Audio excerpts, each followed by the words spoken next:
మంగళగిరిలో నారా లోకేష్ ప్రస్తుతం ఓటమి దిశగా అడుగులు వేస్తున్నారు. ఓటమి ఆయన ఆశయాన్ని ఆపలేకపోయింది.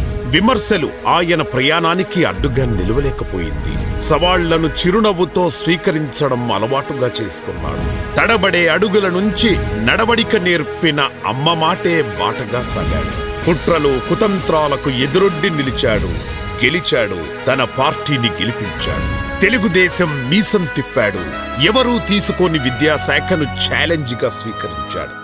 దేశం చూపు ఆంధ్రప్రదేశ్ వైపు తిప్పాడు విద్యాశాఖ మంత్రి నారా.